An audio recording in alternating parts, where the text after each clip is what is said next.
La transidentité expliquée. Bonjour, je souhaiterais aujourd'hui vous expliquer ce qu'est la transidentité à travers cette courte vidéo. Mais avant toute chose, petit disclaimer.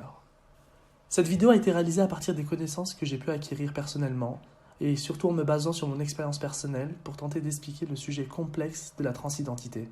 J'en fais ici la synthèse afin d'espérer contribuer à plus de reconnaissance pour la communauté transgenre. Je n'ai pas la science infuse et je ne suis en aucun cas un professionnel de ce sujet. Je vous prie donc d'excuser les quelques maladresses que j'ai pu commettre en réalisant ce projet. Merci d'avance et bonne vidéo. Les personnes transgenres, qui font partie intégrante de la communauté LGBTQ+, sont aujourd'hui victimes de la transphobie. La transidentité est en effet un sujet que beaucoup ont encore du mal à comprendre, bien qu'elle concerne de plus en plus de monde aujourd'hui. Pour lutter contre les discriminations, je vous propose que l'on se penche sérieusement sur le sujet, afin de contribuer à son acceptation au sein de la société. Premièrement, la transidentité nécessite de mettre au clair deux notions importantes, le genre et le sexe. En effet, de nombreuses personnes se réfèrent à un potentiel lien entre le genre et le sexe pour faire obstacle aux revendications transgenres. Mais voyons d'abord de quoi on parle. Pour faire simple, nous possédons tous un sexe biologique qui va venir définir notre identité sexuelle en fonction de nos organes génitaux internes et externes. Si l'enfant possède un pénis, des testicules et une prostate, il sera d'identité sexuelle masculine. Si l'enfant possède une vulve, un vagin, un clitoris et un utérus, il sera d'identité sexuelle féminine. Le genre, lui, est une construction sociale qui forge des différences entre les personnes de genre féminin et de genre masculin. Aujourd'hui, le genre est lié au sexe, au sens où, à la naissance, on part du principe que les enfants d'identité sexuelle masculine sont des petits garçons et que les enfants d'identité sexuelle féminine sont des petites filles. Si on fait ce lien, c'est parce que la société dans laquelle nous vivons est majoritairement binaire et que, pour l'équilibre social, on pense qu'il est nécessaire de faire ces distinctions. Cependant, ce lien n'est pas valable pour tous. On distingue ainsi deux catégories d'individus. Tout d'abord, les personnes cisgenres, les plus nombreuses dans notre société qui ne se sentent pas gênées par le fait que leur genre a été défini selon leur sexe, étant donné que celui-ci correspond aux sentiments qu'elles ont d'elles-mêmes. A l'inverse, les personnes transgenres réalisent à un moment donné que leur sexe ne correspond pas à leur genre, aux sentiments qu'elles ont d'elles-mêmes. Pour pouvoir se sentir plus à l'aise en société, elles s'assument donc transgenres. Et cela leur donne la possibilité de choisir le genre dans lequel elles se sentent le mieux. La transidentité est le témoignage direct et légitime de la différence entre l'identité sexuelle et l'identité du genre. C'est une dissociation très importante à comprendre pour accepter la transidentité. Maintenant que nous connaissons les bases de la transidentité, voyons comment elle se manifeste, c'est-à-dire quels sont les facteurs qui peuvent nous amener à remettre en question notre genre. Pour les personnes transgenres, la recherche de son véritable genre est un peu comme une quête. Certaines personnes prennent conscience de leur véritable genre assez rapidement, et celui-ci s'affiche comme étant une évidence, accompagné d'un grand soulagement. Mais même si cette quête diffère selon les personnes, on y retrouve généralement les éléments suivants. Des questionnements intempestifs sur son identité, un mal-être plus ou moins profond dans certaines situations ou en réaction à certaines appellations, pronom il/elle, à un surnom, à son propre prénom, du mal-être vis-à-vis de son corps, de son visage ou de ses attributs que l'on souhaite cacher, du mal-être vis-à-vis des obligations sociétales concernant par exemple le port d'un certain type de vêtements, les attendus quant à la manière d'agir en société, etc. Justement, la société binaire dans laquelle nous vivons établit des codes que l'on peut appeler les codes sociaux. Il forge en particulier les différences entre la petite fille et le petit garçon en venant imposer des caractéristiques binaires telles que le rose pour les filles, le bleu pour les garçons, les poupées pour les filles, les robots pour les garçons, la danse pour les filles, le foot pour les garçons, etc.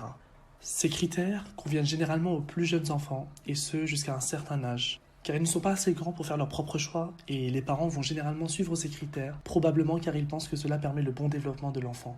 Après plusieurs années passées et un gain de maturité, des questionnements identitaires peuvent paraître, et la transidentité s'impose parfois à certains, et ce, à tout âge. En effet, certaines personnes peuvent prendre de plus en plus de temps à se trouver. C'est souvent le cas pour les personnes de générations plus anciennes qui, pour la grande majorité, ne connaissent pas la transidentité. Samantha, quant à elle, a par exemple transitionné d'homme à femme à partir de ses 30 ans, après s'être mariée et avoir eu des enfants. Pour creuser un peu la transidentité, il faut savoir qu'aujourd'hui on recense 52 nuances de genre qui définissent chacune un sentiment différent de soi-même, avec des limites pas forcément nettes. Les plus communes sont notamment les FTM, transition de la femme à l'homme, on parle alors d'homme transgenre. Les MTF, transition de l'homme à la femme, on parle alors de femme transgenre. Les non-binaires qui n'ont pas d'appartenance ni au genre masculin ni au genre féminin, une appartenance alternative, un mélange, un autre genre. Chez les personnes trans, la transition n'est pas quelque chose d'obligatoire, mais elle a souvent lieu, en particulier chez les FTM et les MTF, à cause de contraintes morphologiques qui créent un sentiment dysphorique, c'est-à-dire une perturbation de l'humeur caractérisée par un sentiment déplaisant et dérangeant d'inconfort émotionnel ou mental. En effet, on a souvent tendance à conclure ou juger une personne par rapport aux attributs qu'elle possède. Par exemple, beaucoup considèrent que toutes les personnes possédant une poitrine sont forcément des filles, alors que pas forcément. C'est là qu'intervient la transition hormonale, voire chirurgicale. C'est en fait un moyen de s'affirmer dans son genre véritable en apportant à son corps des modifications, notamment par la prise d'hormones sous prescription médicale. Les estrogènes pour les femmes transgenres et les testostérones pour les hommes transgenres. Les estrogènes apportent une redistribution des graisses selon la morphologie de la femme, la formation d'une poitrine, la réduction de la pilosité faciale et corporelle et bien d'autres changements. La testostérone apporte de son côté la croissance de la pilosité faciale et corporelle, l'augmentation de la masse musculaire et de la force, la redistribution de graisse selon la morphologie de l'homme, l'arrêt des règles, le changement de la voix, etc. Le but de ces transformations est encore une fois d'acquérir plus de confiance en soi pour s'affirmer dans son genre. Cependant, il faut garder en tête que la transition hormonale n'apporte pas une transformation complète des organes génitaux. Elle peut donc être accompagnée d'opérations chirurgicales, comme ce fut le cas pour Alex Berti, qui s'est fait retirer la poitrine grâce à une mammectomie. Le problème de ces opérations est qu'elles sont extrêmement coûteuses. Pour terminer cette vidéo, j'aimerais me pencher sur une réflexion que l'on fait souvent à propos des personnes transgenres. Une personne transgenre est une personne née dans le mauvais corps. Si on reprend les distinctions établies en début de vidéo, on voit bien que cette idée n'a pas de sens. En effet, même si une personne transgenre peut ne pas se sentir à l'aise dans son corps, il n'y a pas de corps adapté à un genre en particulier. Pour rappel, tous les hommes n'ont pas de testicules et toutes les femmes n'ont pas de vagin, et ce n'est pas un problème. La société d'aujourd'hui étant encore sous une influence binaire, il est facile de penser qu'un corps aux caractéristiques féminines correspond forcément à celui d'une femme, et inversement. Ainsi, il est bon d'éviter de dire qu'une personne transgenre n'est pas née dans le bon corps, car on ne lui a juste pas assigné le bon genre à la naissance. Et au fond, ce qui importe vraiment pour une personne, ce n'est pas ce qu'elle a entre les jambes, mais bien ce qu'elle ressent en elle. Avant de vous quitter, je vous conseille 2 vidéos du youtubeur Alistair. L'une explique la non-binarité de manière très simple et ludique, tandis que l'autre se penche plus globalement sur la notion de genre en elle-même. N'hésitez surtout pas à vous renseigner plus amplement sur la transidentité si certaines choses vous semblent encore trop obscures.